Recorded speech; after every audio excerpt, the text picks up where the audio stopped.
Bienvenidos como cada jueves a Dos que sí, uno que no, nuestro punto de encuentro para charlar de temas que nos gustan, de temas que nos interesan y precisamente de todo ello vamos a abordarlo hoy, de temas que nos gustan y de temas que nos interesen. Vamos a empezar hablando con un autor de un libro que ha hecho un estudio pormenorizado ante la posibilidad de que Teresa de Jesús hubiese escrito su primer poema aquí en la provincia de Zamora.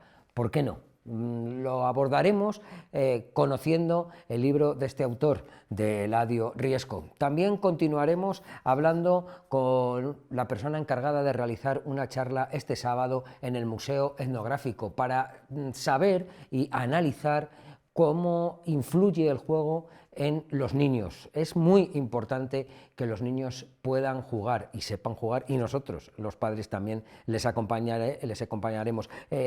Hablaremos con esta autora, con Isabel Fernández. Y también tenemos a dos personas que son coautores de otro libro que está centrado en la provincia de Zamora, un libro de textos y de fotografías, con Miguel Núñez y Miguel Bermejo. También estarán en el plató.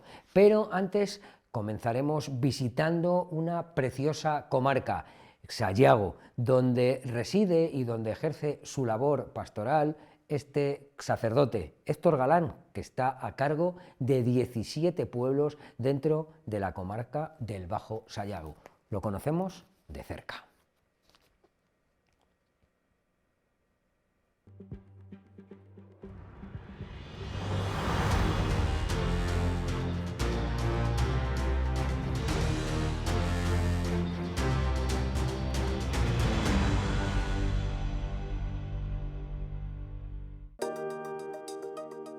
Sayago es una de las comarcas que conforman la provincia de Zamora.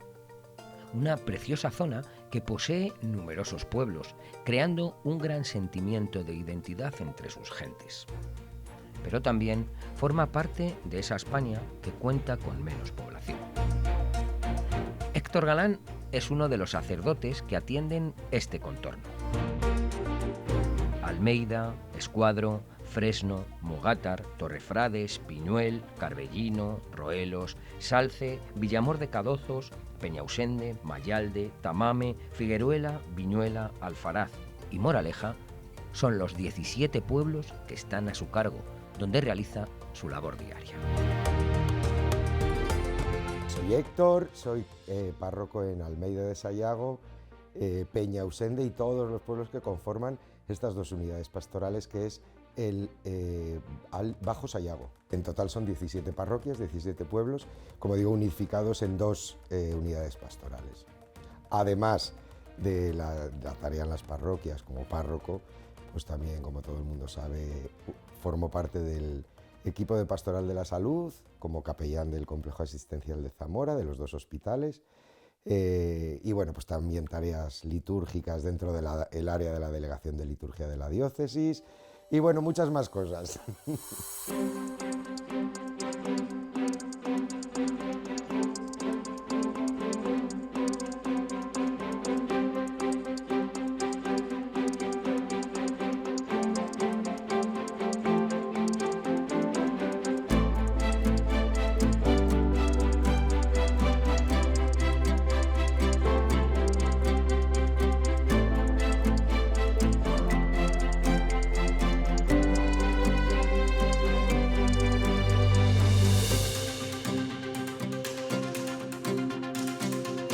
Pues bueno, se llevan con mucha paciencia y sobre todo con mucho cariño. Yo estoy, gracias a Dios, en una zona que es Sayago, en la que estamos un equipo pastoral maravilloso, formado por los sacerdotes que estamos, por varias religiosas que viven en Fariza, en una comunidad, y también un equipo muy bueno de laicos y laicas. Con lo cual, no estamos solos ni trabajamos solos, sino que formamos lo que nosotros llamamos un equipo pastoral, que, por cierto, tengo que decirlo, es pionero en su forma de trabajar y de afrontar la pastoral en esta zona rural, pionero en Zamora y fuera de Zamora también, somos un poco referente.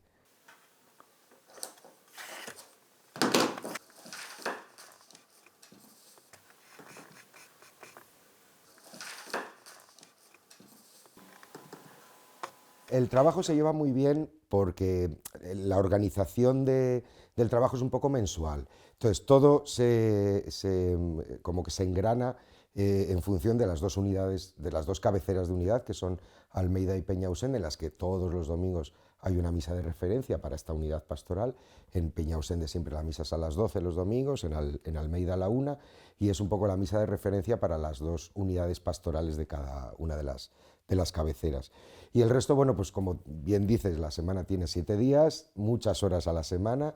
Entonces, el resto de las parroquias de los pueblos, pues bueno, hay un plan mensual en las que yo me hago presente todas las semanas y cada 15 días en todos los pueblos. El resto, lo que tiene que ver con la Eucaristía dominical, pues entre el sábado y el domingo celebramos la misa en otros cuantos pueblos, y a lo largo de la semana pues intento visitar el resto de las parroquias que no puedo atender en el fin de semana.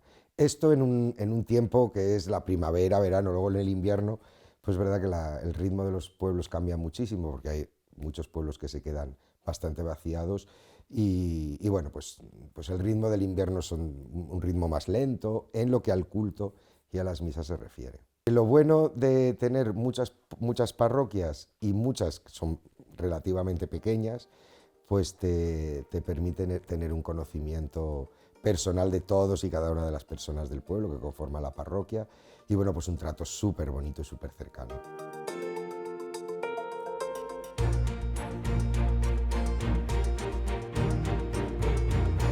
Aparte de todo lo que tiene que ver con lo sacramental, pues es verdad que la tarea pastoral de un sacerdote en una zona rural no solo se limita, evidentemente, a todo lo que tiene que ver con lo celebrativo, ¿no? Que es fundamentalmente la Eucaristía del domingo o el resto de los sacramentos que se van celebrando, ¿no? Un punto muy importante para nosotros y un momento de mucha cercanía en estos pueblos es algo bastante triste, que es el tema de las despedidas y de los funerales, ¿no? Que es el momento en el que también te acercas de un modo especial a las familias. Yo en algún caso he dicho, celebrando algún funeral aquí en alguna de mis parroquias, que los curas de pueblo tenemos una suerte que no tienen otros curas, ¿no? Por ejemplo, pienso en los curas, tengo amigos curas en grandes ciudades, en parroquias, que una parroquia tiene más habitantes que todo Sayago, ¿no? Pues los curas de pueblo tenemos pues es una gracia que no tienen otros, que es que cuando tienes un funeral despides a alguien que quieres, que conoces, que no solo conoces a quien estás despidiendo, sino a toda su familia, y que eres capaz de hacer una despedida pues muchísimo más emotiva, más cercana. Evidentemente es un momento en el que anuncias en ese momento la resurrección y en lo central de nuestra fe, que es que Cristo ha muerto y ha resucitado, por quien hoy en ese momento estamos despidiendo, ¿no? Pero eso es verdad que los curas de pueblo tenemos esta gracia, que es querer, sobre todo querer que nos quieran y conocer a cada una de las personas que forman nuestras parroquias.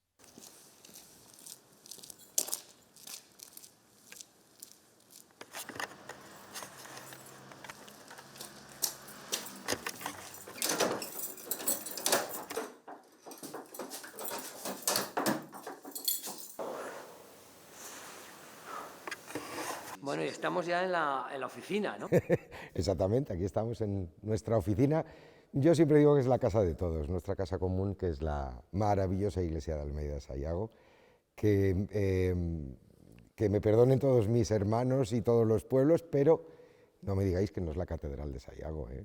Defendemos porque, sí, lo defendemos primero porque es nuestra labor, nuestra tarea, y donde nos vemos realizados como pastores y como sacerdotes. Y qué bonito es cuando un sacerdote habla bien de sus parroquias, de sus pueblos, cuando quiere, cuando se entrega, cuando es uno más, y cuando habla en primera persona del plural, nosotros y nosotros somos, nosotros vivimos.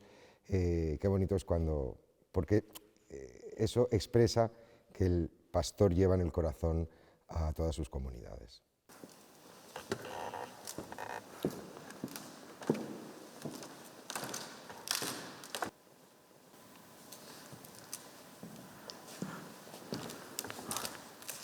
El Señor esté siempre con todos vosotros. Normalmente mañana y tarde celebramos la Eucaristía. Yo celebro la Eucaristía en varias comunidades, con lo cual pues un ratito por la mañana y un ratito por la tarde lo dedicamos a la iglesia. Y luego es verdad que ahora en el invierno las iglesias son muy frías, pero en verano, en el tiempo bueno, a mí sí me gusta pasar un ratito por la mañana, mi oración personal hacerla aquí en la iglesia, también en la intimidad con el Señor, que es donde un sacerdote encuentra el ánimo, el apoyo, donde descansa su corazón, pues al final es en el Señor, ¿no? Que es por quien hacemos todo.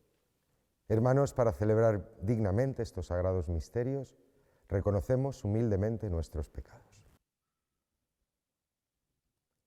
Oremos.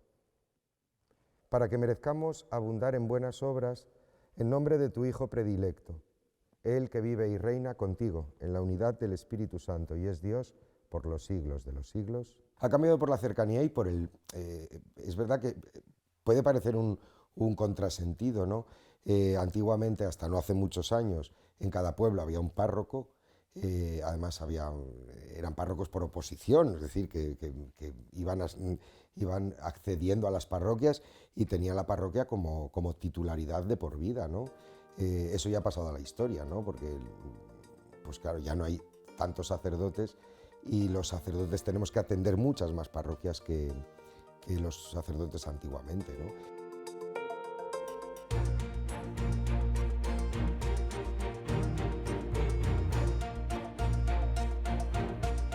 Donde otras realidades no llegan, la Iglesia sigue estando presente y los sacerdotes seguimos estando presentes y apostando por esta realidad que no tiene solución, porque es verdad que el tema de la despoblación y de la para mí, mal llamada España vaciada, no tiene solución, no tiene arreglo.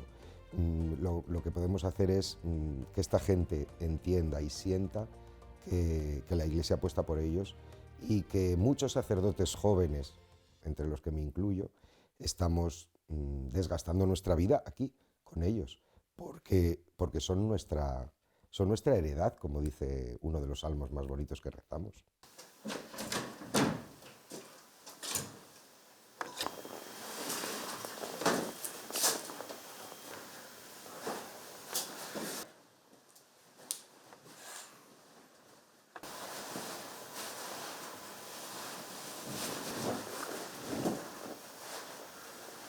A veces pensamos que la tarea de los sacerdotes solo es celebrar misa y solo dedicarnos a lo cultual y a lo litúrgico, ¿no?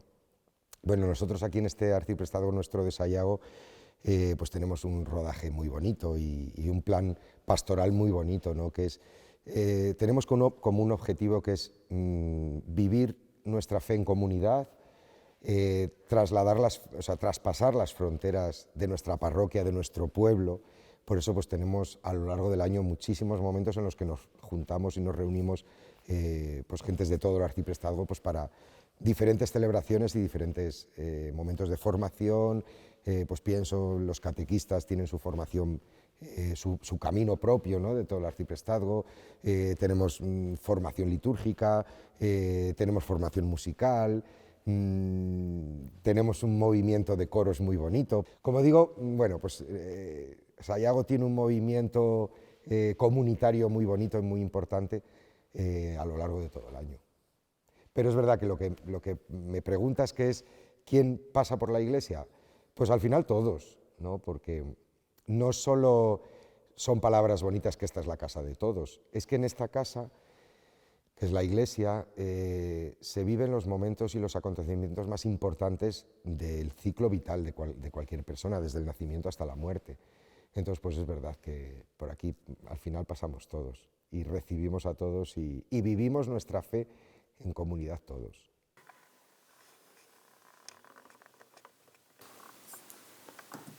Bueno, pues el día a día lo va conformando, no lo tengo aquí, que es algo de lo que somos esclavos todos, que es nuestra agenda. Entonces es verdad que la agenda va marcando el día a día. En mi caso, pues hay como dos realidades muy importantes, una es las parroquias, los pueblos, y otra es la realidad del hospital, al que hay que atender, ¿no? Y en el que es la otra gran tarea que el obispo me encomendó hace unos años, ¿no? Entonces, bueno, pues el día a día empieza el día pronto, dependiendo un poco el día y la semana, pues eso, en torno entre las 7, 7 y media, como muy tarde 8 menos cuarto, pues uno ya está en pie. Lo primero, como siempre, es encomendar el día al Señor y un ratito de oración tranquila y sosegada con la oración litúrgica que hacemos los sacerdotes, que es la liturgia de las horas, el oficio de lecturas y un ratito de meditación y de contemplación del Evangelio propio del día, que es lo que a mí ese momento me permite también preparar un poco la homilía del día, de la misa que celebre en ese día, ¿no? Una vez que nos hemos tomado café en vena, porque si no, no despertamos, pues ya comienza la vorágine del día a día, ¿no? Yo es verdad que lo primero que hago cuando salgo de casa es visitar el bar, que es visita obligada, segundo desayuno en el bar, y luego ya pues dependiendo del día de la semana, pues o bien los pueblos que me toque, los pueblos que me toquen por la mañana de celebrar la Eucaristía, que suelen ser los pueblos que están por aquí alrededor, o si hay turno de hospital, pues a las 9 de la mañana entrando por la puerta del hospital hasta mediodía que termina mi turno de hospital, o bien si no tengo turno y estoy por los pueblos, pues llego a casa tranquilamente, preparar comida, descansar un ratito, porque una de las mejores cosas que nos ha dejado el Señor es la siesta. Y después de la siesta, pues comienza la tarde otra vez de visita de pueblos, o reuniones, ensayos, catequesis, comisiones.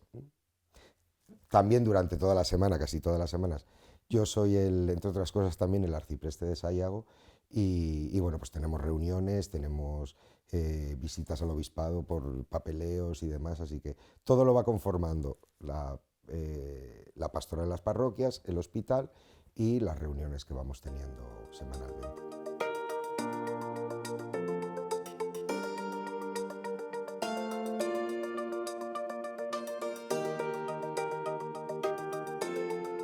Queda tiempo libre, porque cuando uno se organiza, pues también queda tiempo libre para cultivar los hobbies y sobre todo las amistades, ¿no? Todos los que me conocen pues saben que me dedico al folclore.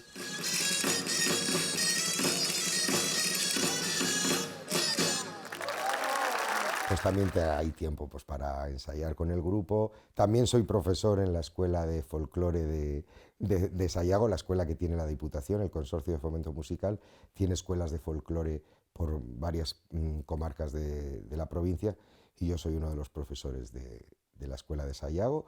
Los jueves tenemos clase de 7 a 9 de baile, pandereta, de canto tradicional, así que bueno, también queda tiempo para estos hobbies y este contacto también con la cultura, con el mundo actual, y una cosa muy, muy importante para los sacerdotes, que es cultivar las amistades también fuera del ámbito eclesial, que me parece fundamental. Bueno, Sayago, como cualquier zona rural de Zamora, pues tiene una raíz, ¿no? Y cualquier sayagués que esté por el mundo alante, pues al final el punto de referencia siempre es el pueblo, ¿no? Y siempre es su parroquia. Entonces es verdad que en las iglesias no solo despedimos a nuestros feligreses, que por desgracia pues cada vez son más, sino que también damos la bienvenida, ¿no? Y celebramos pues, el primer sacramento de los cristianos, que es el bautismo, y tenemos la pila bautismal en la que se han bautizado tantísimas generaciones de nuestros pueblos, ¿no? Entonces es verdad que la mayor parte de los bautizos que hacemos son de gente que viene de fuera o que habitualmente viven pues, en las ciudades o en otros lugares, pero tienen ese punto de conexión con su tierra, con el pueblo, y los acogemos con muchísimo cariño. Yo siempre les doy las gracias cuando empezamos un bautizo. Si no viven habitualmente aquí, siempre les doy las gracias por querer celebrar el sacramento del bautismo en el pueblo, y que también esa criatura tenga como esa pertenencia a la comunidad del pueblo y a la tierra, ¿no?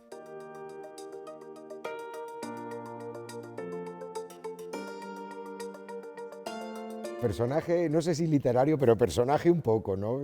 Porque, bueno, pues también quizá por mi carácter abierto y simpático, pues es verdad que pues al final caes bien, ¿no? A la gente y sobre todo porque formas parte de la vida de la gente y de la vida de lo cotidiano del pueblo, ¿no? Pues juntos nos vemos en la iglesia, pero también juntos nos vemos en la tienda, en la panadería, por supuesto en los bares, ¿no? Que para mí es un punto muy importante también, el de sociabilizar con la gente y tomar café por la mañana o después de misa el domingo, pues compartir el vermú, ¿no? con la comunidad en la que, bueno, pues ya sabemos todos lo que son esas conversaciones de bar, ¿no? En la que hablas de la iglesia, del papa, de los curas, pero también pues hablas de las familias, de los problemas que tienen las familias, participas y haces tuyos también los problemas de tus gentes y las alegrías, porque todo lo celebramos en torno a una copita de vino, ¿no? Y me parece uno de los momentos más bonitos que puede vivir un pastor, un sacerdote con su gente.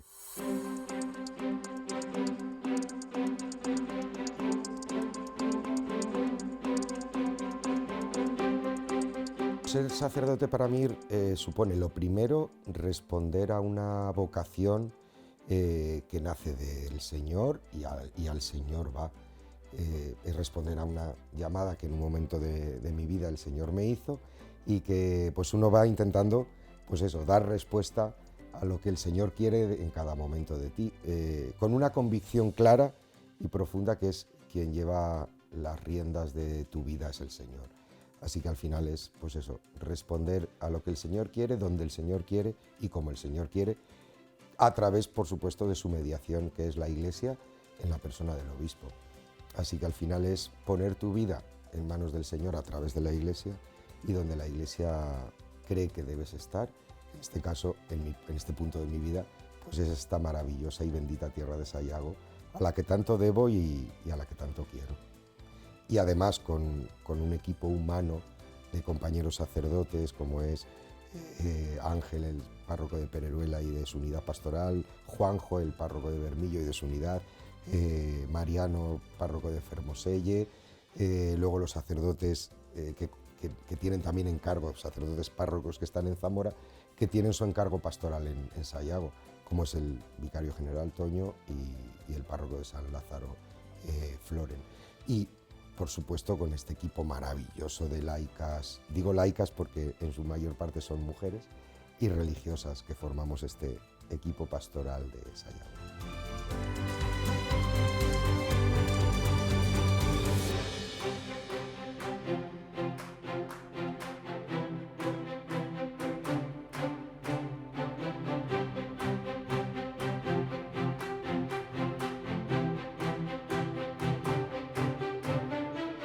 En nombre del Padre, y del Hijo, y del Espíritu Santo.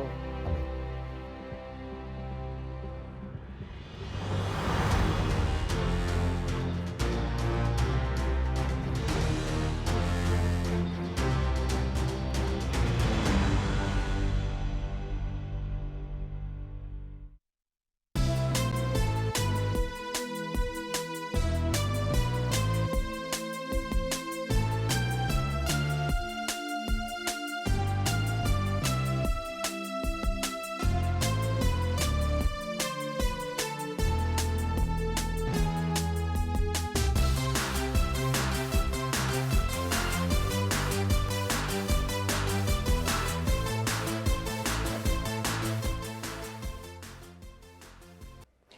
Vamos a hablar de este interesantísimo libro, Yo soy Teresa de Jesús, de Eladio Riesco, un estudio pormenorizado que parte de la premisa de Santa Teresa pudo escribir su primer poema aquí. Bueno, tenemos aquí a Eladio que nos está pasando otro de los libros, que también hablaremos de él, Teresa y la noble villa de la aldea del Palo.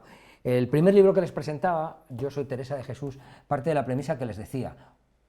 ¿Pudo Teresa escribir su primer poema en la provincia de Zamora?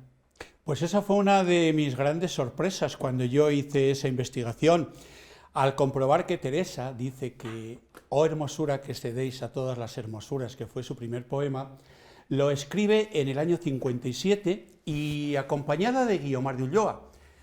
Entonces, si ella ese año estuvo en mi pueblo, la aldea del Palo, que es como me gusta llamar a mi pueblo, que es un nombre precioso, yo planteaba a los carmelitas, a ver, esto coincide todo. Y entonces, de alguna forma, lo lancé. En mi primer libro me dijeron, tú lánzalo. Hombre, dejando caer que, lógicamente, se piensa que efectivamente se escribió allí, porque en ningún sitio está documentado que eso fuera tan cierto. Y el primer libro es rodado ya por todos los carmelitas, con lo cual, si no me han echado el alto hasta ahora, quiere decir que al menos el libro se gestó. Y vamos a ver por qué se gestó, porque eso en mi pueblo fue para Santa Teresa mucho más importante de lo que se piensa. Estamos hablando de la aldea del Palo, San Palo. Miguel de la, San Miguel de la Ribera. Eladio, la verdad es que nos acabamos de conocer, es una persona con la que da gusto hablar, una persona que habla de las cosas con pasión. Quizá esa pasión es lo que te llevó precisamente a realizar este estudio tan pormenorizado. ¿Por qué Teresa pudo escribir ese libro en San Miguel de la Ribera? Vamos a ver. En la aldea del Palo. Sí. La figura central dentro de la vida de Santa Teresa a mediados del siglo XVI, que es de lo que vamos a hablar, es doña Guiomar de Ulloa. Doña Guiomar de Ulloa es una toresana, que su padre era el regidor de Toro, su madre era de la alta sociedad de Ávila, y ella hereda un mayorazgo muy importante en mi pueblo. ¿Por qué hereda el mayorazgo? Porque no tenía hermanos varones y ella era la mayor. Con lo cual, lógicamente, pues ella accede al mayorazgo, su hermana pasa, como todas en estos casos, al convento en Ávila, y al quedar viuda su madre se van para Ávila. Allí en Ávila ella frecuenta el convento de la Encarnación, que era donde estaba Santa Teresa, a ver a su hija y a su hermana, porque luego a las hijas también las metió allí. Hace amistad con Santa Teresa, y en los momentos más difíciles de Santa Teresa, que fue cuando ella entra en éxtasis, se vuelve loca, sobre todo a raíz de que se encuentra de frente con ese Cristo llagado, echando sangre, que ella no lo soporta, pues fue cuando Teresa no puede con ella misma, y tuvo la mala suerte de ponerse en manos de Daza y Salcedo, que no eran profesionales de la religión, es decir, que eran gente de Ávila, gente bien, que la asesoraron muy mal asesorada, porque llegaron a la conclusión de que Teresa estaba poseída por el demonio, con lo cual a Teresa la destruyeron. La destruyeron. Doña Guiomar de Ulloa la vio tan mal en el convento que pidió permiso para llevarla a su casa, en Ávila, estamos hablando de Ávila. Allí tuvo la gran suerte de que su marido, el marido de doña Guiomar de Ulloa, don Francisco de Ávila, era íntimo amigo de San Pedro de Alcántara, y fue quien la consoló cuando ella quedó viuda. Entonces le dijo: mira, tengo este caso, tengo aquí a Teresa, porque entonces estamos hablando de Teresa de Ahumada, nunca Teresa ni Sánchez ni Cepeda, porque eso Santa Teresa lo tuvo muy claro, que no era ni Sánchez ni Cepeda. Y luego explicaré, si queréis, por qué, porque fue una de las claves de la vida de Santa Teresa. Ella coge solamente el apellido de su madre, de doña Beatriz de Ahumada.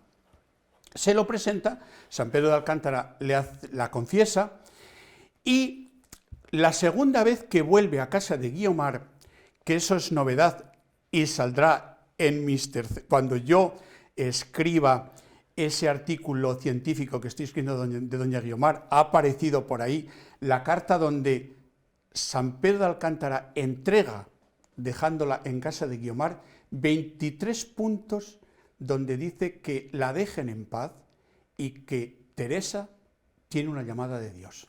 Que se olviden del demonio y tiene una llamada de Dios. ¿Y pero cómo claro, acaban en Zamora? ¿Cómo acaba en la provincia de Zamora? Vamos allá, Vamos rápido. Entonces, Teresa sigue estando muy mal, el padre San Pedro de Alcántara se va, y fue cuando doña Guiomar le dice: han venido unos jesuitas a Ávila, y justo al lado de su casa, si vas a Ávila, justo al lado de la casa de Guiomar está la iglesia de San Gil, y le dice: yo me he confesado con uno y me va muy bien, con el padre Cetina.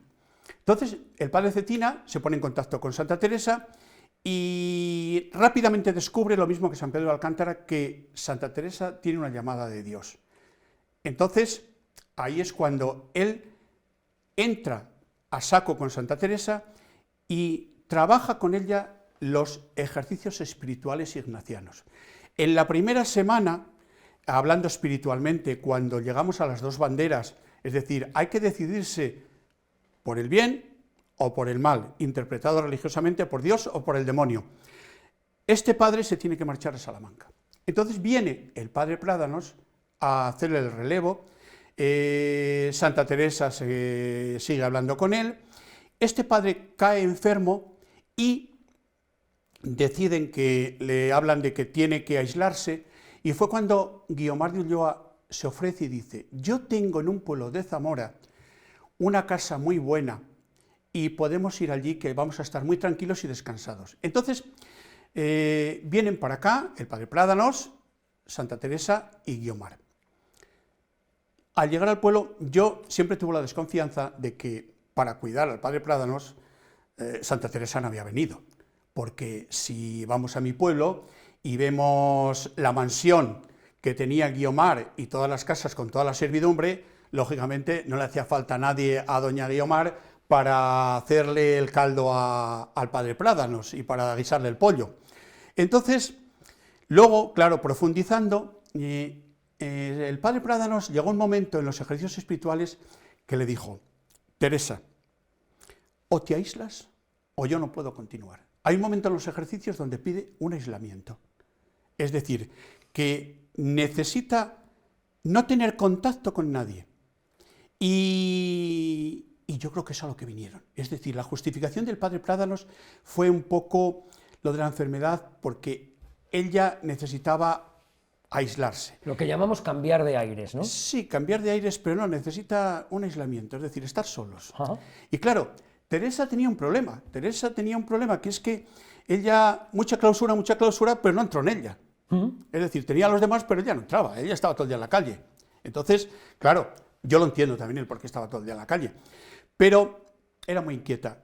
Y ahí en mi pueblo, pues estuvieron mucho tiempo. En mi pueblo se habla de que estuvieron una noche, que durmió, incluso se habla de que durmió en el convento. Eso no es posible, dado que ella vino en el año 1557 y el convento se fundó en el 62. Y segundo, el siglo XVI, dormir una monja en un convento de frailes, pues vamos, es que ni en bromas. Impensable. Ni impensable.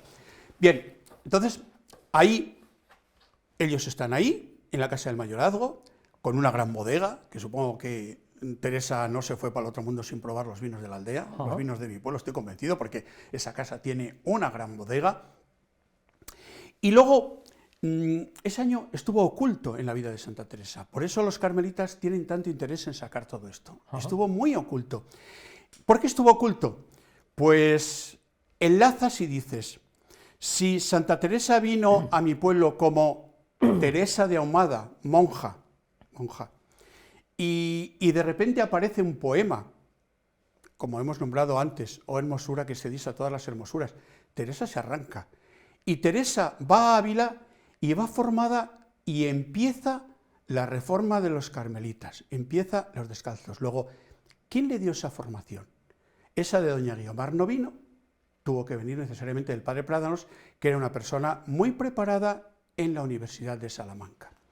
Entonces, por eso, a mí incluso me ha llegado algún comunicado de algún sacerdote diciéndome: es que yo estoy buscando un pueblo de Zamora que no está en el mapa y que en principio se hablaba de que ahí tuvo lugar el punto de inflexión en la espiritualidad de Santa Teresa.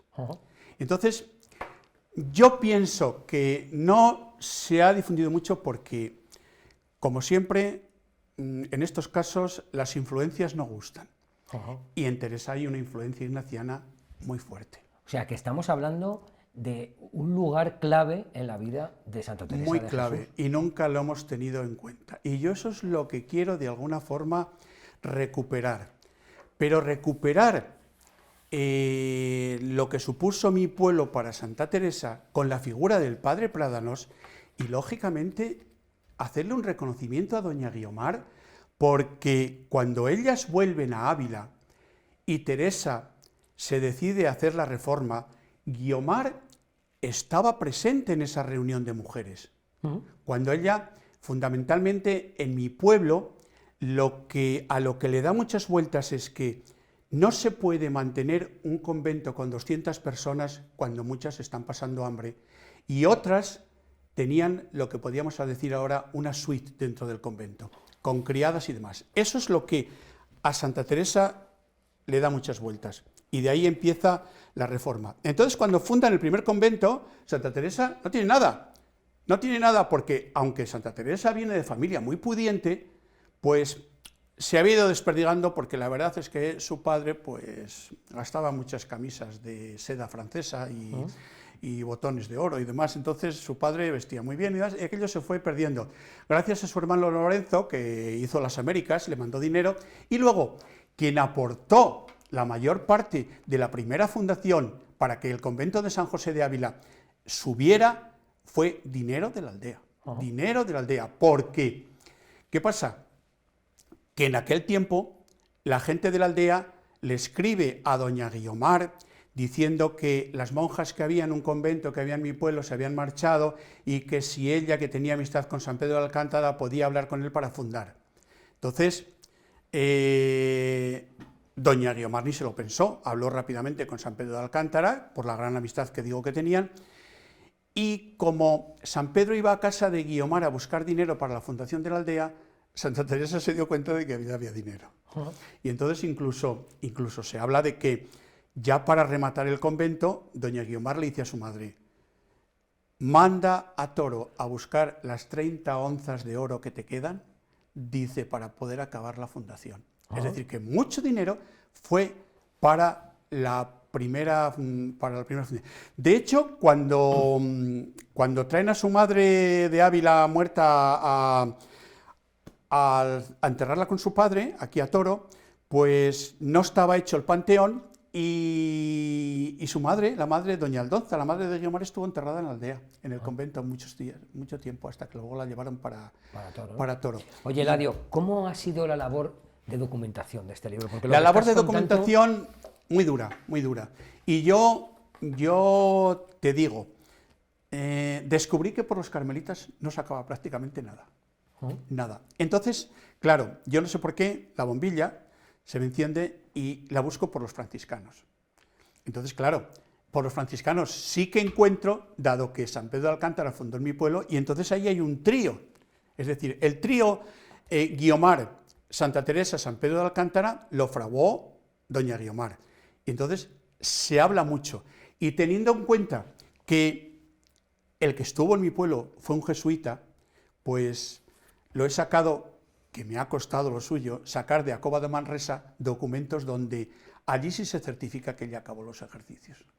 Sí, entonces ha sido un poco la investigación por ahí, más luego documentaciones del archivo de aquí de Zamora, de bibliotecas, pero fundamentalmente por los jesuitas, los franciscanos, que es donde más he encontrado. Oye, Eladio, ¿y cómo surge el primer hilo del que tirar? O sea, ¿cómo te viene a la cabeza oye, que Santa Teresa ha podido estar aquí, residir aquí, estar un tiempo aquí, ha sido un lugar que ha sido clave para ella? O sea, ¿qué pálpito tuviste?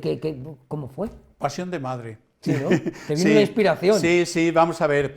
Mi madre siempre me decía que ella había dormido en la habitación de Santa Teresa, y bueno, llegó el confinamiento, yo no tenía nada que hacer, justo me pilló ya jubilado, y bueno, ya no vivió mi madre, desgraciadamente, porque es que ella esto lo hubiera vivido mucho, pero tiro del hilo y claro, efectivamente el mayorazgo se vendió, eran dos partes, una parte la que cedió doña Guiomar para que San Pedro de Alcántara fundara el convento, y le cedió terreno. Allí había unas huertas preciosas, yo recuerdo de niño, huertas con bancales, el convento, aquello tuvo que ser impresionante, y eso que San Pedro de Alcántara fundaba en pobreza, pero era muy bonito. Ahora, lógicamente ya, bueno, pues eso está en las ruinas, ahí está. Pero la otra parte, pues la compró una familia que derivó en los Sánchez y en los Pérez, de San Miguel de la Ribera, que fue los que compraron el mayorazgo, y con ese dinero se acabó la capilla mayor del Santi Espíritu de Toro, Ajá. porque el tema es muy largo. Es que el hijo de doña Guiomar se quedó sin descendientes, que fue quien heredó luego el mayorazgo, un hijo, y se quedó sin descendientes. Y entonces miran las escrituras de la fundación del mayorazgo y resulta que si no había descendientes tenía que pasar a los orígenes de la familia, y los orígenes estaban en las 3 hermanas del padre de Guiomar, que como eran mujeres ingresaron en el Santi Espíritu de Toro. Ajá. Y entonces de ahí se pasó. Oye, es interesantísimo todo lo que nos cuenta, está recogido en este libro. Yo soy Sí. Teresa de Jesús, también en este Teresa y la Noble. Sí, lo que pasa es que Capilla Teresa y la Noble Villa Aldea del Aldea Palo del está Palo. agotado. Está agotado, pero son 2 libros muy interesantes que parten de una figura esencial, importantísima en nuestra historia, en nuestra literatura, en nuestro en todo, en nuestra identidad espiritual, para demostrarnos que parte importante de su vida sucedió aquí en la provincia de Zamora. Eladio, muchísimas gracias. A vosotros Un por placer. invitarme, a Un vosotros. placer, nos hemos quedado muchísimas cosas por hablar. Bueno, podemos seguir otro día. Pero es una gozada escucharte, es una gozada hablar contigo, así que te invitamos otro día cuando tú quieras. Cuando queráis. Y- Vivo enfrente, ya sabes. Nada, o sea si que no, nos asomamos un la día por la podemos hacer ventana. hasta por el balcón. Oye, Eladio, ¿qué tal? Bueno, pues bien. Y vamos hablando. Muchísimas gracias. Un placer Yo quiero conocerte. esto de que, a ver, que sea difundido a la provincia para que nos demos cuenta de la importancia que fue el paso de Santa Teresa por Zamora. Es decir, que no durmió una noche, no, que hubo ahí mucho que cortar. Y luego, claro, si seguimos la vida del padre Prádanos, el padre Prádanos se traslada hacia Valladolid y fue el que descubre en el confesonario el primer conventículo de Cazalla. Ajá. La verdad es que es un pozo de sabiduría, Eladio. No, simplemente que ilusión y pasión. Y no es poco, es importantísimo. Y tanto ilusión como pasión también tenía en altas dosis Teresa de Mucha. Jesús. Muchísimas gracias. Nosotros continuamos, vamos a repasar la actualidad municipal que nos ha dejado el día de hoy.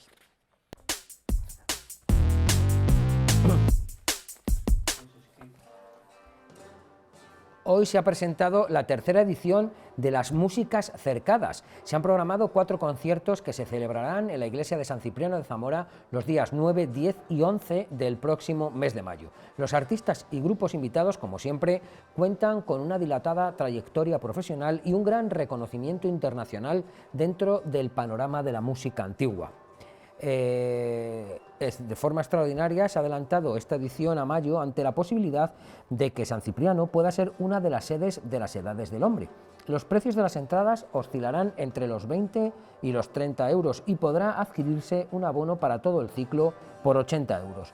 Los abonos saldrán a la venta a partir del 28 de abril y las entradas sueltas a partir del 5 de mayo.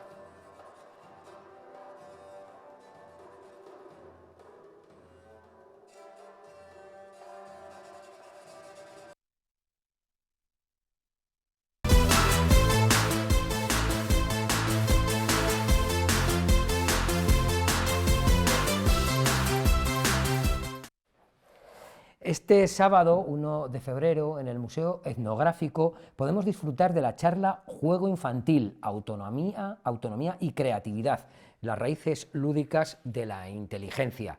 La verdad es que es un título muy sugerente que, bueno, pues denota muchísimas cosas que podemos aprender. Isabel será la encargada de realizar esta charla. Isabel, bienvenida. ¿Qué título más sugerente, lo que decíamos? Muchas ¿no? gracias. Esconde un montón, casi toda una filosofía, ¿no? Totalmente. Primero, gracias por invitarme a charlar con vosotros. Sí, el título está buscado a propósito, porque tenemos asociado el juego infantil un poco pues a entretenimiento, a pasar el rato, a que nos dejen tranquilos.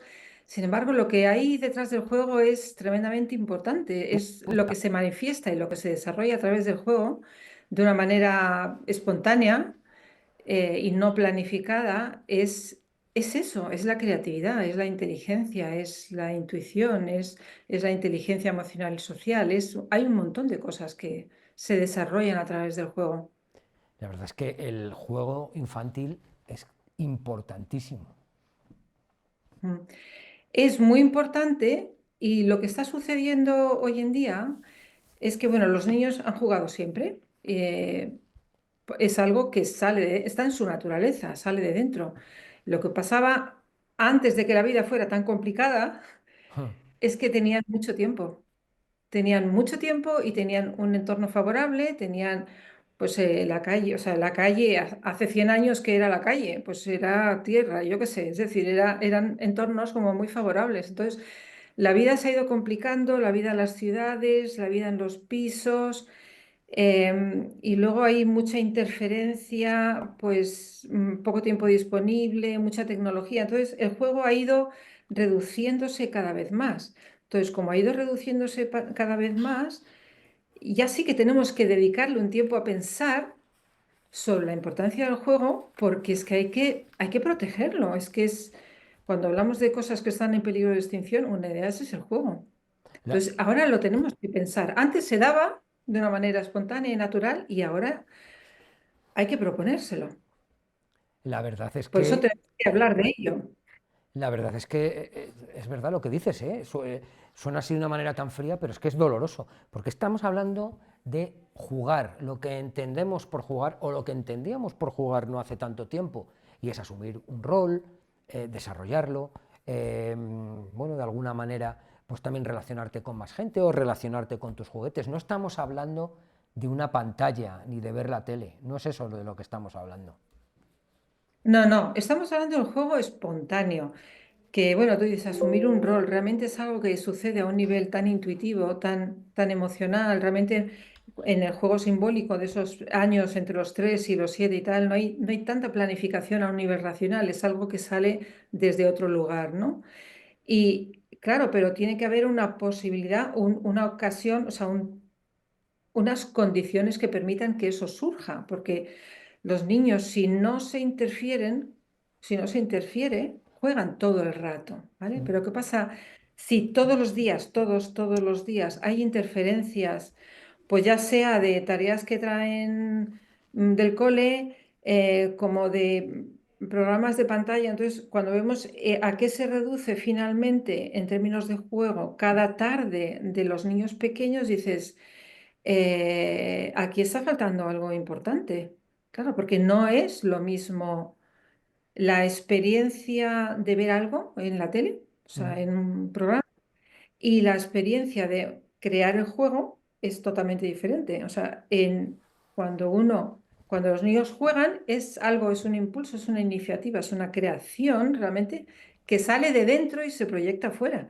En cambio, cuando uno ve dibujos animados, es lo contrario, es algo que ya está hecho, ha hecho alguien y entra dentro, absorbe, o sea, digamos que colma el niño, o sea, colma su atención, colma todo. Y entonces no se produce esa iniciativa de juego, ¿no? Estamos hablando del juego casi como ejercicio para desarrollar luego pues, la inteligencia, la creatividad, casi que es como un gimnasio mental, valga la comparación.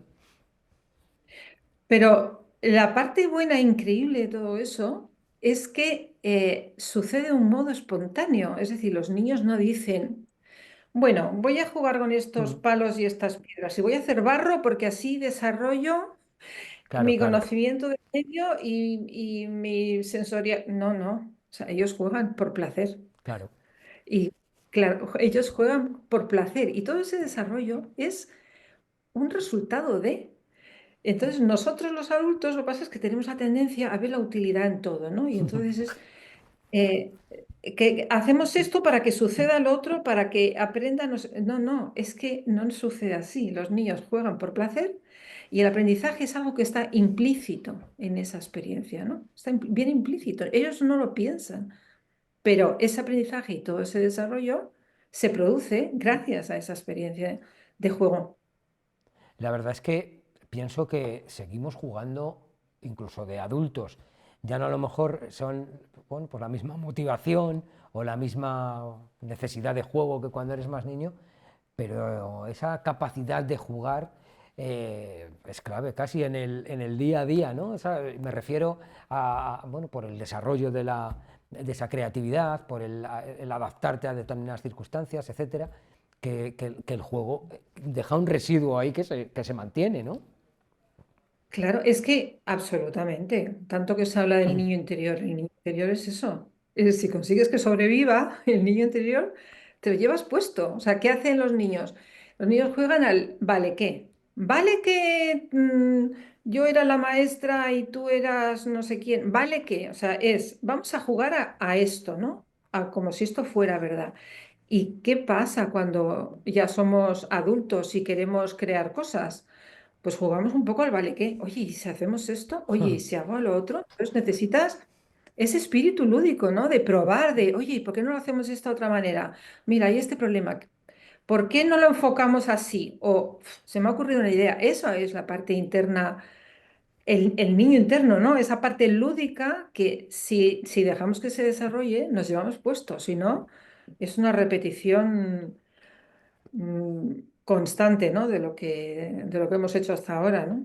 Así que sí, nos lo llevamos puesto, sí, le dejamos. Y ahora que tendemos a contabilizarlo todo, casi a estar con el reloj y con el cronómetro, eh, sé que es un error lo que te voy a preguntar, pero ¿cuánto tiempo debería de jugar un niño, de estar jugando al día un niño, una niña? Eso es una pregunta. A ver, si escuchas a los expertos en psicología infantil, te dicen varias horas al día, pero además seguido, seguido, porque es decir, no vale, ahora tenemos 15 días, 15 días, 15 minutos de recreo, que está bien que haya recreo, ¿eh? ¿Mm? Y luego, pero luego te vas a clase de no sé qué, y luego no sé qué haces tarea, y luego te queda, y luego ves un programa, entonces te quedan luego 20 minutos. No es así, porque el juego simbólico, por ejemplo, requiere bastante tiempo hasta que los niños deciden entran realmente, se sumergen en el juego. Y no te digo si juegan con otros niños, si hay una negociación, vale que tú eres esto, vale que yo hago lo otro, porque no sé. Es decir, sumergirse en el juego requiere bastante tiempo. Entonces dices, bueno, ¿y cómo lo encajo, no? Bueno, ¿Mm? pues hay que pensar un poco en todo. O sea, en a qué dedican, a qué dedica el tiempo libre, ¿no? Sí. Y claro, cuando piensas en una jornada normal de un niño que sale que del cole o de la guardería o del cole 4:30 y empiezas con las cenas y los baños a las 8 y algo, ¿no? ¿Qué haces con ese tiempo? Entonces, si tienes la conciencia, ¿no? de la importancia del juego, cómo gestionas ese tiempo no tiene nada que ver que si no tienes esa conciencia. Aparte de que cuando son pequeños, todo es juego, o sea, todo es juego. Es que me pongo a tender la ropa ¿Mm? dentro porque llueve. Con 2 años te quieren ayudar ¿Mm? a tender esa ropa. Es que te pones a cocinar y quieren ayudar porque parte de su imitación, sobre todo cuando son muy pequeños, es imitar. Pero claro, tiene que haber algo que imitar y tiene que haber además la posibilidad de observar, que no haya delante una pantalla que ya no te deje ver nada de lo que sucede a tu alrededor, ¿no? ¿Mm? Así que fíjate si hay tema para reflexionar. Muchísimo. Te iba a preguntar Sí, algo que has apuntado tú. Es interesante el que jueguen cuanto más tiempo mejor, lo que decías, pero claro, ¿qué hacemos sí. con los deberes, con las actividades extraescolares? También lo tengo apuntado a fútbol y a baloncesto y a cricket. Va a inglés, a francés y a alemán. Si es que luego al final casi no tienen tiempo para jugar, ¿qué hacemos con todo eso? Pues yo no te puedo decir cuál es la fórmula, pero que tenemos que reflexionar. Tú imagínate, ¿vale? Tienes un trabajo 8 horas, ¿vale? Y ya ¿Mm? eres adulto, es decir, ya no necesitas exactamente eso, necesitas otro tipo de, digamos, de descompresión, ¿no? Del trabajo. Tú imagínate que sales del trabajo y te llevas 2 horas de trabajo todos los días a casa, a ver qué tal. Claro. O 3 horas de trabajo. Entonces, realmente yo creo que tenemos mucho que reflexionar, porque incluso aunque un niño tenga ya 8 9 10 años, ¿no? Es que con esa edad también tienen que jugar. ¿Mm? Es más, es que es una edad de juego, pero claro, ¿qué tipo de juego? Porque antes, con esas edades, ¿qué hacías? Quedabas con tus amigos abajo en la calle y jugabas a 20 juegos. O sea, en los juegos tradicionales había de todo tipo y había montones. ¿A qué juegan hoy los niños a partir de cierta edad. Mm. ¿A qué? A fútbol. Incluso cuando quedan a jugar, juegan al fútbol. ¿Por qué? Porque hay, bueno, se ha creado pues toda una imaginería a través de los medios de comunicación que sobre todo inciden en el fútbol, ¿no? Entonces, estamos asistiendo a un proceso de, en realidad, de homogeneización de todo. Entonces, si antes había decenas de juegos con pelotas, con combas, con de escondite, de no sé qué, de chapas, de canicas, ahora hay uno. Mm. Entonces, bueno, tanto que hablamos de diversidad y de biodiversidad, tenemos motivos para reflexionar sobre la diversidad también en el tema lúdico, ¿no? Hasta qué punto ha sido invadido por algo como muy, bueno, muy uniforme, ¿no? Bueno, incluso también, Más para incluso también en los juguetes, también, y lo hemos visto en recientes fechas, ¿no? Ahí sí que reciben una sobreinformación, los saturan con información y quizá también están un poco dirigidos, ¿no? Eso, elección de los juguetes. reflexionar. Totalmente, aparte que, a ver, eso es algo que está comprobadísimo. Cuanto más sofisticado y más terminado y más complejo es un juguete, menos juegan. Sí, totalmente de acuerdo, sí. Pero totalmente. Entonces, tú sueltas a unos niños de 5 años en la naturaleza y no necesitan nada. O sea, van a jugar con las piñas, los palos, los charcos y vamos, pueden pasar una tarde fastuosa. Entonces, cuanto más terminado y más enfocado a una actividad y más eso, y más sofisticado y más tal, es un juguete, menos opciones tienes para jugar con él, ¿no? Entonces, realmente, si lo pensamos, lo que necesitan los niños sobre todo es que simplifiquemos su vida, Mm. que no les llenemos tanto de cosas, de entretenimientos que ya están, entretenimiento manufacturado, ¿vale? O sea, industrial, o sea, que todos los niños tienen el mismo entretenimiento, porque todos los niños ven lo mismo, es decir, Mm. descomplicar la vida, dejar espacios vacíos, ¿no? Dejar huecos sin nada que hacer. Sin nada. No, es que me aburro. Bueno, a ver, es que el tema de me aburro también es para sacarle punta, ¿vale? Porque claro, si un niño está acostumbrado a que llega a casa y coge el dedo y enciende el aparato y está acostumbrado a tener un entretenimiento constante, entonces cuando que le crea una adicción, y eso está estudiadísimo también, secreciones de dopamina, etcétera, claro, cuando te lo apagan, sientes un vacío. Mm. Lo sientes. En cambio, y eso lo digo porque yo cuando mis hijas eran pequeñas no había tele en casa, de lunes a viernes, sábado sí. ¿Qué hacían cuando llegaban a casa? Pintaban, se disfrazaban, te montaban una cabaña en el salón, invitaban al amigo de al lado. ¿Entiendes? Es decir, que cuando esa iniciativa de juego de día tras día se puede manifestar, ya hay una actitud proactiva Ujú. de generar el juego. ¿Y en el colegio pueden encontrar los niños y las niñas un entorno para jugar?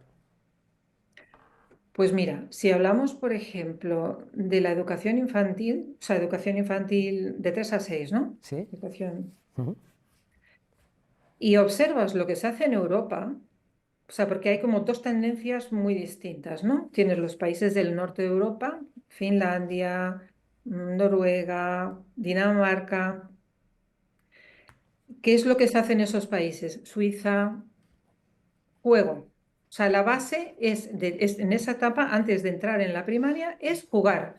Jugar en el interior, jugar en el exterior, aunque llueva, o sea, aunque nieve, trabajos manuales, arcilla, pintura, escuchar cuentos, porque eso es lo que ellos tienen que hacer en esa etapa para desarrollar todas, o sea, para desarrollarse neurológicamente. Eso es lo que luego les prepara para poder aprender a leer y a escribir más tarde, a partir de los 7. Por eso, en todos esos países, que no se puede decir que sean subdesarrollados, los Ajá. niños aprenden a leer y escribir a los 7.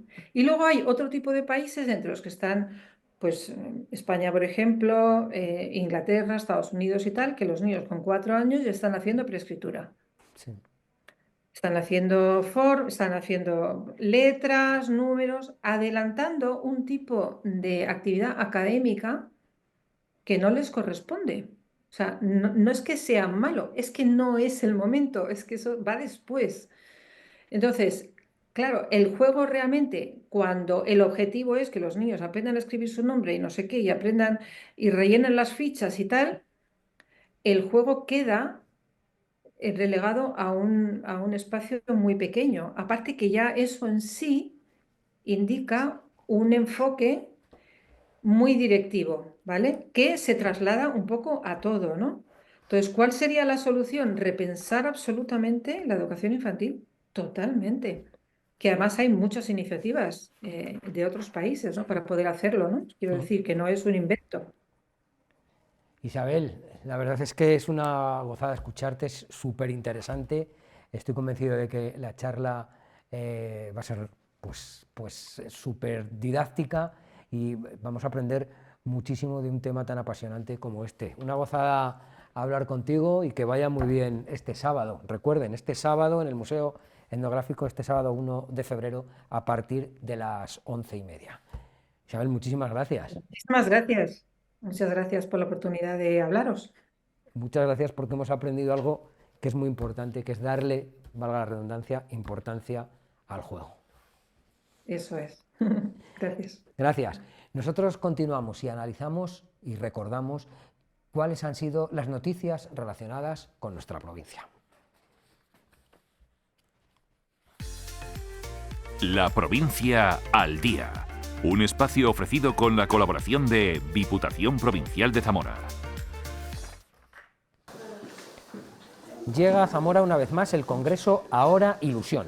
Será la tercera edición de un evento que cuenta con la colaboración de Diputación y Caja Rural, en el que diferentes ponentes de rostros conocidos cuentan sus experiencias de vida. Una cita que tendrá lugar el 7 y 8 de marzo en el Teatro Ramos Carrión y que contará con la presencia de Fernando Romay, Javier Pérez Andrés, el doctor forense José Cabrera, Ruth Beitia, Jero García o Ane Igartiburu.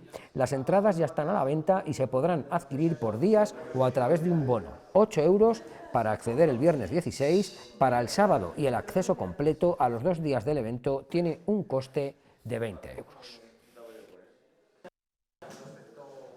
Pérez Andrés pues hiciera una breve inauguración oficial, donde también contaré con vosotros si os estimáis oportuno, para luego hacer la entrega del premio Ahora Ilusión, que este año recae sobre el doctor en psiquiatría, el doctor forense José Cabrera, ¿no? Conocido yo creo que por todos por sus intervenciones televisivas, por su forma de ser tan especial. El sábado por la mañana, y quizás siendo el menos conocido, Jon Andoni Duñabeitia es catedrático de la Universidad de Nebrija. Yo he tenido la suerte de estar en el Departamento de Psicología Cognitiva con ellos, conociéndolo, y tienen una serie de estudios muy interesantes sobre cómo el lenguaje que utilizamos no solo condiciona, sino determina la vida de las personas. La provincia al día. Un espacio ofrecido con la colaboración de Diputación Provincial de Zamora.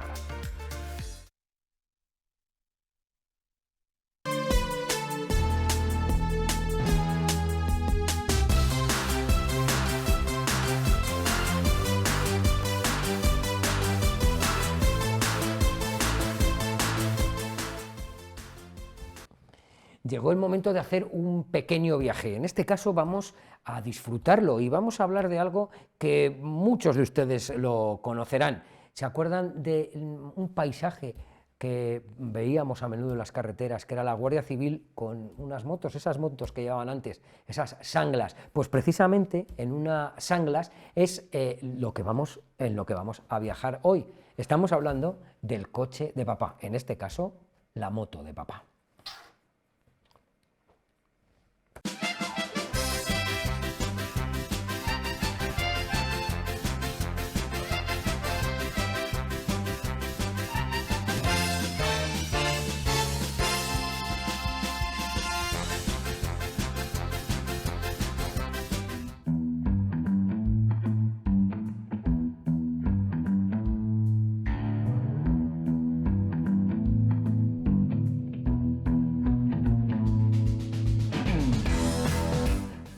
emblema de un país en transformación, fiabilidad, elegancia, sobriedad. Las Anglas 400T era la compañera fiel de policías y guardias civiles. Es un icono teniendo en cuenta que España evolucionaba. Con ella su tecnología, como las bombillas Philips. Más pequeña, más práctica, más decorativa, más confort, más luz, igual consumo. Philips, Arlita tipo K. Lámparas Philips, mejores no hay. Y este tipo de motocicletas que no se iban a quedar atrás. Con un motor monocilíndrico de 397 centímetros cúbicos era capaz de recorrer largas distancias con estilo y robustez.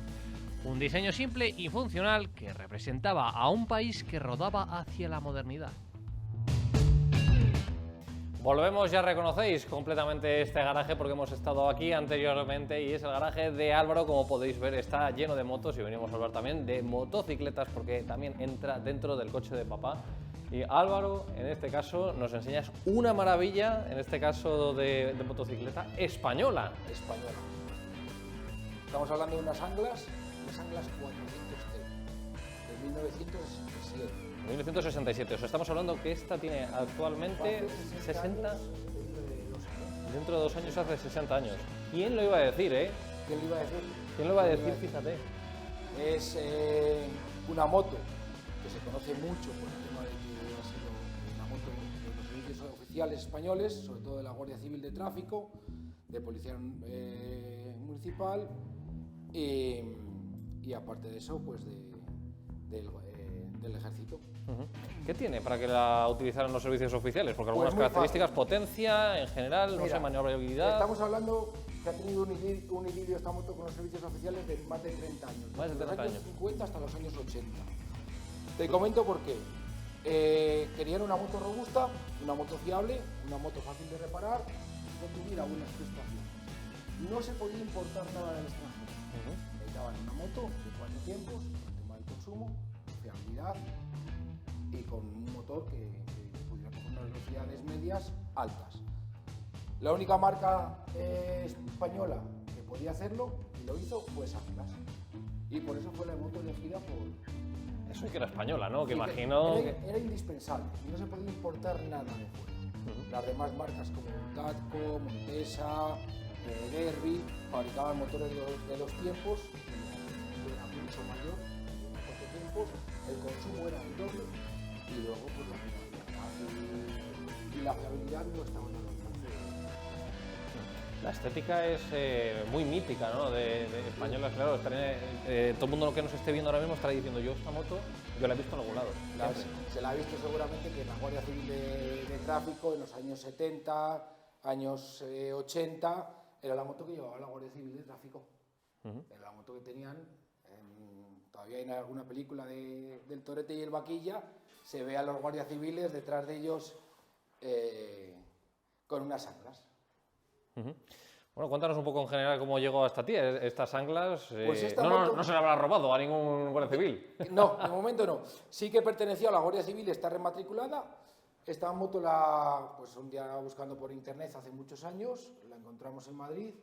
El hijo mayor mío y yo cogimos la furgoneta esa misma noche, nos fuimos para Madrid, cargamos la moto y llevará con nosotros pues 10 años ya.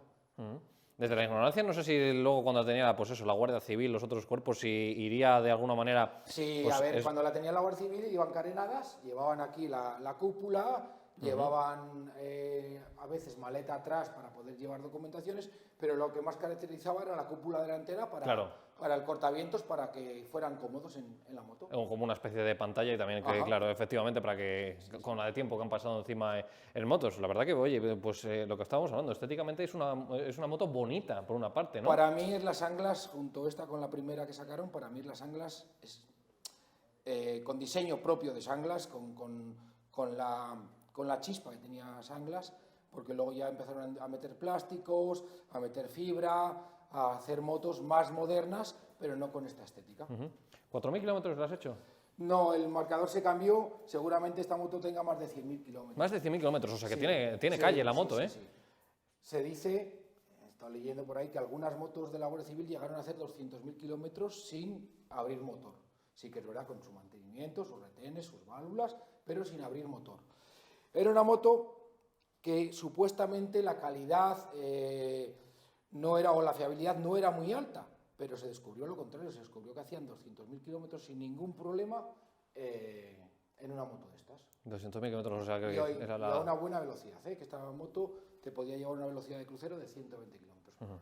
Tienes que estar rematriculada, pero bueno, también nos has dado unas pequeñas pinceladas de la historia y... Sí, porque la moto es de 1967. Del 67. Sí. Esta moto se presentó en el Salón de Barcelona, en la Feria de Muestras de Barcelona en el año 66, que ahora es el Salón del Automóvil, y en 1967 salió al mercado. Y el 90% de ellas fueron para los servicios oficiales, Ejército, Guardia Civil y Policía local. Claro, estaremos hablando de que esta será una de las motos, teniendo en cuenta, pues claro, pues su pasado pues, con las fuerzas y cuerpos de seguridad del Estado, será de las motos que más matrículas hayan sacado en España, ¿no? Gracias a ellos Anglas, sobrevivió muchos años, gracias a que un alto porcentaje de los clientes era el Estado. Sanglas ya no existe. Sanglas ya no existe. Si os queréis os cuento un poquitín de cómo los inicios de Sanglas, de cómo empezó. Perfecto. ¿Vale? Pues mira, hablamos de la posguerra española, como os hablamos la otra vez, porque al final siempre nos volvemos a los mismos años. Estamos hablando del año 42, 3 años después de que acabara la Guerra Civil Española, y en aquella época pues, no había nada, ni medios de transporte, ni fábricas, ni material, ni nada. Y había dos chicos, estudiantes de ingeniería de Barcelona, Xavi y Martín Sanglas, que eran muy amantes de la motociclista. En aquella época, pues su referente eran las motocicletas alemanas, como BMW, DKV.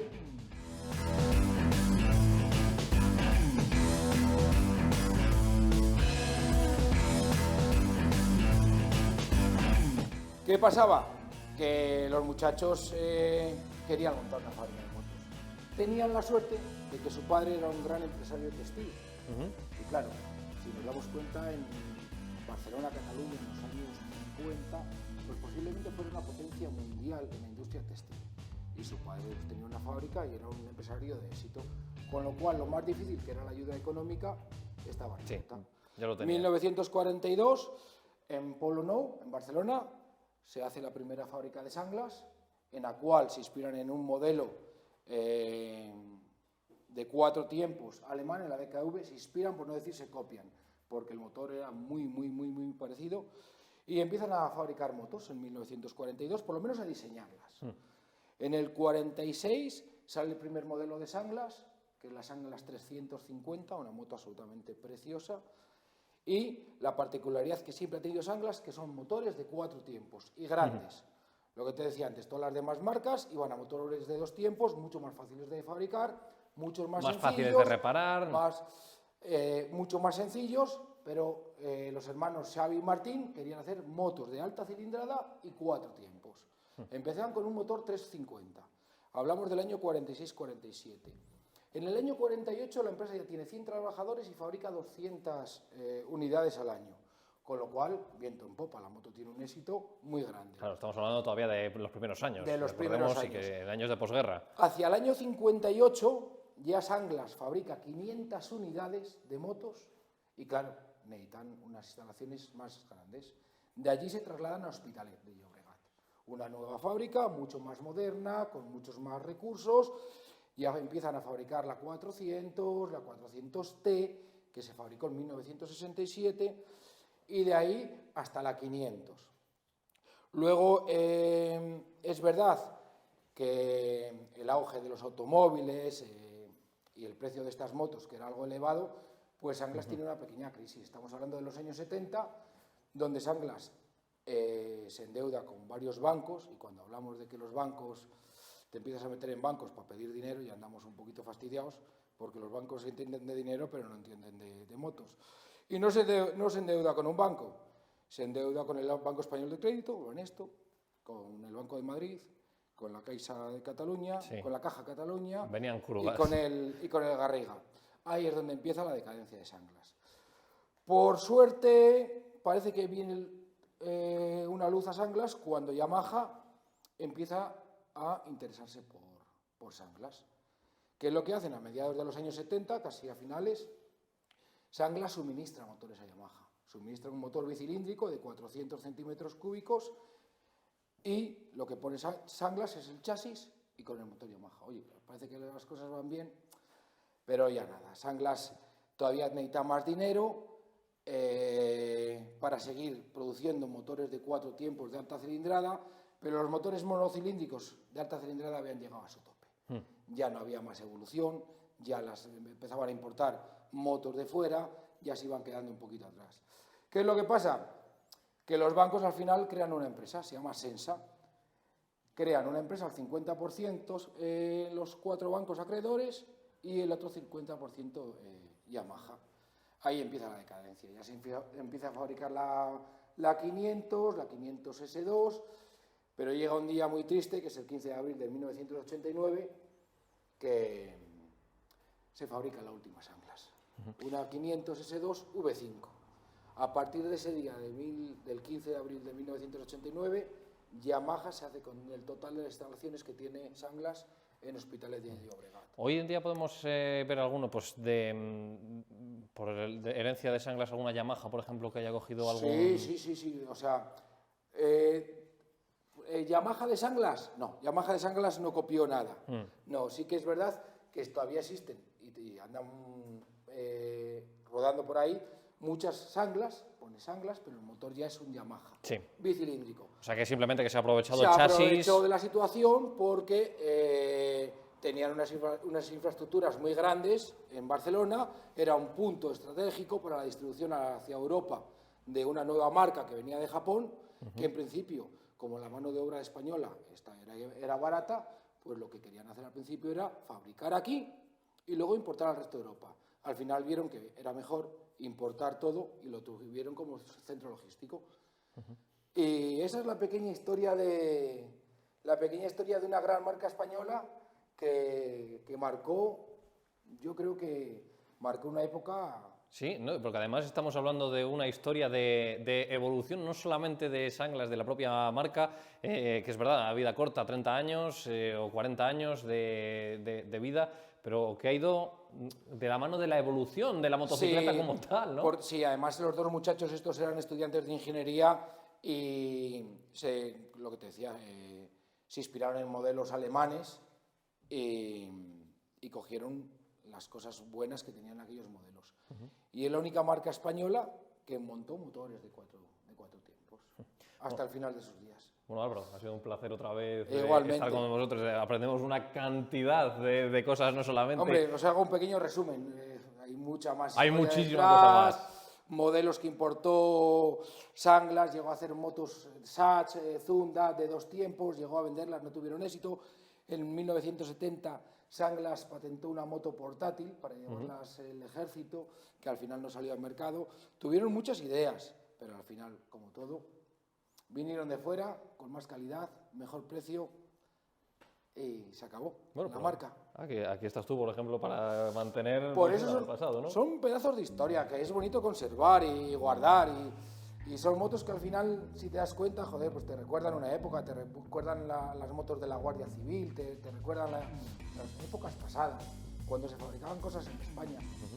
Pues aquí lo tenemos de nuevo una vez aquí en el garaje de Álvaro. Hemos podido conocer de cerca una moto que no solamente nos toca a nosotros de cerca por el hecho de que sea española, sino que también ha estado con nosotros a lo largo de la historia, en este caso como motocicleta de los cuerpos y fuerzas de seguridad del Estado, concretamente de la Guardia Civil.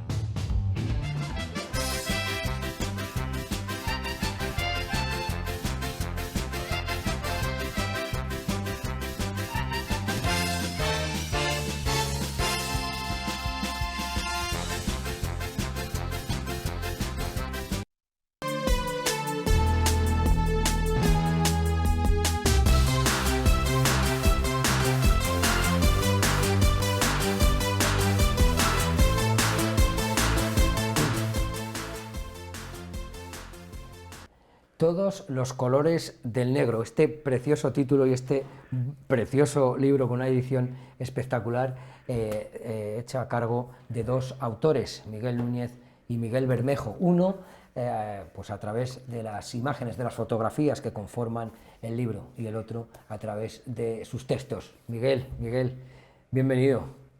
Oye, la verdad es que Muchas es una gozada el libro, es de estos libros que hasta huelen bien, ¿no? Que te gusta pasar las páginas y disfrutarlo. Bueno, lo hemos hecho con todo el cariño y con mucho tiempo, además, porque bueno, el libro tiene una historia. Los inicios del libro es mejor que te lo cuente Miguel, porque se remontan a décadas casi atrás, ¿no? Sí, 27 años. 27 años, o sea, es un libro que se ha estado escribiendo Durante 27 años. Fíjate. O sea, sí, estamos en el 25 y esto fue pues en el 98. En el 98 escribo los primeros relatos sin ninguna conciencia de lo que podría ser un libro, y lo que pasa es que se ha ido alimentando pues, a lo largo de estos años también de los cambios que ha habido, ¿no? Durante este tiempo, pues en lo que te comentaba antes, ¿no? No solamente las imágenes que nos ofrece, ¿no? El transcurso del tiempo, ¿no? Que no son iguales, ¿no? A las que tuvimos hace ya unas décadas, sino a eso que te decía, ¿no? Un cambio de mentalidad y un cambio de conciencia de lo que somos, quizás, qué hacemos aquí, en fin, todo este tipo de cosas. Y por eso tiene ese carácter de reportaje que encaja muy bien con las fotos de Mitchell, ¿no? En realidad los relatos son también flashes, ¿no? Son textos muy cortos que tienen ese carácter de casi de imágenes, ¿no? Escritas. Y la verdad es que hablas de cambio, hablas de ese proceso que no solo habrá sufrido entre comillas el libro, sino vosotros, los y autores nosotros también. Bueno, luego, después de todo ese espacio de tiempo tan amplio, nos empezamos a preguntar, Miguel y yo, si podrían acompañar imágenes al libro. De esto ya hace solamente 2 años y pico o 3. Y al tiempo de que íbamos conformando las imágenes, Miguel seguía escribiendo y escribiendo relatos, de tal manera que lo que en principio fue, bueno, pues una cosa de 150 páginas, pues se ha convertido casi en el doble, ¿no? Todo este tiempo que ha pasado, de 3 años para acá, ha sido lo que ha, digamos, rematado el libro. Oye, es un libro que parte de una premisa, ¿no? Que es en qué momento la línea de nuestro tiempo cambia, ¿no? Casi es un concepto filosófico, ¿no? Y queda recogido. Bueno, en el lo libro. es, sí, está. Este libro está un poco amparado, ¿no? Conceptualmente por una cita de Mark Fisher, ¿no? Mark Fisher es un filósofo joven pero ya muerto, que planteó esta pregunta, ¿no? ¿Qué clase de ente, ¿no? Ha sido, ¿no? El que ha producido todos estos cambios, ¿no? Y habla de una fuerza espeluznante, ¿no? Sin concretar cuál es esa fuerza, aunque todos intuimos, ¿no? El paso del tiempo no es simplemente paso del tiempo, es la evolución de una sociedad que está arrastrada por unos estímulos que no controlamos, ¿no? Y que esa fuerza es monstruosa y nos lleva, sin tener una conciencia de ello, ¿no? Pues a unas situaciones imprevistas, ¿no? Que pueden ser desastrosas también, ¿no? ¿Habéis encontrado? Perdona, que te he cortado. No, iba a decir que es que me estoy acordando de que antes de conocer la cita de Fisher, a mí me ha pasado haciendo fotografía que muchas veces con fotografía de tipo a las que hay en este libro, mirando por el visor he pensado que qué ciclón ha pasado por delante de mí, ¿no? Porque realmente también hay fotografías que a lo mejor no son espectaculares, pero sí espeluznantes, es una palabra que le encaja mejor. La verdad es que vemos que el tiempo ha pasado, vemos que lo que decías de esa línea de cuándo cambia todo, precisamente cuando ves imágenes o cuando reflexionas sobre el pasado. No somos conscientes, ¿no? Porque nosotros también vamos cambiando junto Pero con aquí, nuestro fíjate entorno. tú, se da una paradoja. Las imágenes son actuales. Es decir, lo que reflejan estas imágenes es el estado actual de una supervivencia que tuvo su, no sé, su momento álgido en otro tiempo, pero que sobrevive, ¿no? Es decir, toda la actualidad recoge toda la antigüedad, ¿no? O sea, no hay actualidad en la que no esté presente de alguna manera, ¿no?, todo lo que lo ha precedido, ¿no? Y aquí estas imágenes, en ese sentido, o sea, demuestran la verdad de esto, ¿no? O sea, cómo es posible que en estos tiempos coexistan y convivan, ¿no?, formando esta mentalidad de hoy, ¿no?, tan heterogénea, ¿no? Es un libro nostálgico, mira al pasado con envidia, con esa pena de lo que se nos fue. No hay nostalgia, hay, yo creo que esta cita de la que hablamos lo retrata mejor. No hay nostalgia, sino algo de rabia, ¿no? Algo de bueno, también de extrañeza por lo que está sucediendo, ha sucedido, y también por lo que se nos viene encima, ¿no? Y de susto. ¿De susto? Sí, ¿De susto? nostalgia y susto. ¿Por qué susto? Bueno, claro, esta falta de dominio, de control que tenemos, ¿no?, de la situación en la que estamos asusta, ¿no? No sabemos a dónde vamos, no creo que lo sepa nadie, ¿no? Pero sí sabemos lo que hemos ido perdiendo, ¿no? En algunos casos hoy ha supuesto una cierta liberación, ¿no? Pero en otros parece ser que el camino a donde nos llevan no es precisamente el que desearíamos, ¿no? El libro no explica ni saca conclusiones ni te da... no es un libro autointerpretado, es decir, que te va a dar la interpretación que tú debes sacar de lo que tengas delante, ¿no? Esta es quizás la característica de este libro, ¿no?, que no vas a encontrar una interpretación preescrita, ¿no?, o prevista, ¿no? Ahí el lector es el que tiene que hacer ese trabajo, ¿no? Oye, ¿cómo ha sido, más o menos lo habéis contado, ¿no?, ese proceso de elaboración de un libro como este? O mejor dicho, por cambiar un poco la pregunta, ¿cuándo tomasteis conciencia de que todo lo que teníais podía conformar este libro? Bueno, pues ya te digo que como ha pasado tiempo y hemos tenido mucho tiempo para charlar, para tener el libro delante, digo para tener el libro delante porque en estos 3 años pasados hemos tenido la ocasión también de hacernos una pequeña edición que llamábamos Música de Carros y que realmente es parte de este libro para los amigos. No era una edición venal, sino simplemente unos cuantos ejemplares para regalar a los amigos y bueno, tantear también un poquito qué les parecía. Y bueno, la primera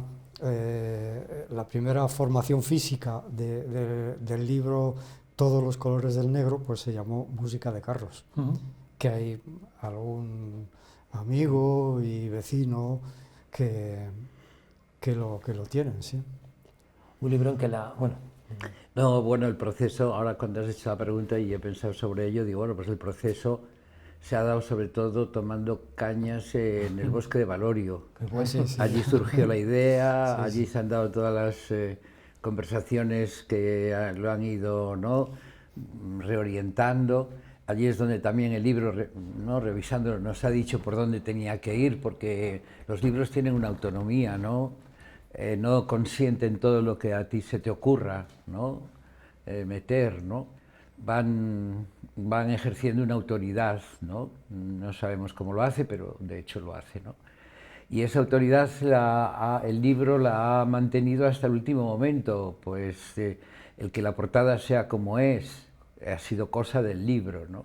Es decir, el libro ha permitido esta portada y no otras, y así sucesivamente. La verdad es que el libro, mira, no sabía, pero yo no había escrito, sabía que el libro casi se impone, ¿no? Casi Sí. es el que te lleva. Lo que estaba seguro es que el libro te elige, y este libro es de los que eligen, ¿no? Vas por una librería y es un Sí, libro sí. que llama la atención, un libro en el que es importante también la imagen para dar testimonio. Sí. Y el libro nos ha sorprendido a nosotros mismos, o sea, lo hemos ido descubriendo, Ajá. ¿no? O sea, es como cuando empiezas a ciegas y aquello que ves, no tu mirada, sino aquello que estás mirando te va diciendo, ¿no? Te va orientando. Esto es lo que ha hecho el libro. Ajá. Nos ha ido moviendo la cámara también, ¿no? Sí, sí. Tú tienes una idea ya o algo conformado en formato físico o no, o delante del ordenador simplemente, pero a medida que se va conformando, la idea que da Miguel yo creo que es la exacta, ¿no? Y es que llega un momento en que tú puedes aportar algo y el libro decirte no, por aquí no porque no encaja con lo que llevamos ya fotografiado o escrito. Entonces, de ahí la frase esta de que el libro manda. Oye, un libro además que el título también es muy inspirador y que también hace alusión a otro autor zamorano, ¿no? Hace alusión a Tomás Salvador, que ha sido yo lo he conocido poquísimo, el que ha sido un gran amigo de Tomás Salvador es Miguel, y él te puede hablar de ello. Pues mira, también el libro ha encontrado ahí la ocasión, ¿no?, de recordar a Tomás Salvador González. El título está tomado de un pequeño texto que hay en un collage, ¿no?, porque Tomás, además de poeta y bueno, ser un escritor, o sea, es una pena que no conozcamos bien la obra de Tomás porque no nos va a, no sé cómo decirlo, ¿no?, a desilusionar en ningún momento, ¿no? Es zamorano, es fallecido ya, ¿no? Pero bueno, el caso es que encontré en uno de sus collages este pequeño titular, ¿no?, Todos los colores del negro, que encierra una idea extraordinaria, porque es que efectivamente el negro es la suma de todos los colores. La verdad es que bueno, es una manera también de tener presente la cultura y nuestras raíces, ¿no? Que también es de lo que trata también el libro, ¿no?, de nuestra identidad, de lo que somos. Sí. Hemos hablado que no es nostálgico, hemos hablado del paso del tiempo, pero con este tratado, con este libro, podemos intentar prever el futuro, podemos intentar saber por dónde van a ir los tiros de aquí a un tiempo. No lo creo, pero sí que el libro se lo pregunta constantemente y se lo pregunta en los relatos y en las fotografías, que en este caso, bueno, ya que se trata de un libro con texto, las fotografías deberían de poderse, o yo querría por lo menos que se pudieran leer, ¿no? Es decir, podríamos hacer una lectura del conjunto de las fotografías, hacer un relato con el conjunto de las fotografías o hacer pequeños relatos con cada una de ellas. Yo le aconsejaría a la gente que lo lea, que una vez que haya pasado por las fotografías y lea los relatos uno por uno, vuelva a las fotos y se pare en ellas un poquito y busque algo dentro de la imagen, ¿no? Una lectura dentro de la imagen. Los textos también, supongo que son para degustarlos, para leerlos tranquilamente, ¿no? Bueno, es un álbum, todo el libro es un álbum. Es un álbum que, como todos aquí lo que se cuenta es la biografía, por decirlo de alguna manera, de una comunidad, ¿no? De una persona, ¿no? Por eso creo yo que permitirá reconocerse en ese álbum, ¿no? O bien a uno mismo o bien a reconocer a otros. Pero basta con que se lea tanto las imágenes como los textos como un álbum, yo creo que ya es suficiente como para que pasemos un momento de encuentro con nosotros mismos y con los que nos han acompañado en todos los años de nuestra vida, ¿no? La verdad es que así es, así son los libros también, para evocar momentos, para evocar recuerdos a los que nos han precedido, que también están muy presentes a través de los textos y a través de las fotografías. Ya lo saben, todos los colores del negro lo van a ver porque está, afortunadamente, está en nuestras librerías, está en nuestros escaparates y lo podemos observar según pasamos por la calle. Pues entren y échenle un vistazo a esta gozada de libro, esta gozada de edición, escrito por estos dos zamoranos, Miguel siguiendo con esta relación también con los libros, y tú también, así que muchísimas gracias y recomendarlo. Muchísimas gracias a vosotros. Gracias. Gracias, porque siempre es un buen motivo de celebración la aparición de un nuevo libro. Pues hasta aquí, Dos que sí, uno que no, de este jueves. Nos volvemos a encontrar el próximo jueves aquí, en el plató de Dos que sí, uno que no.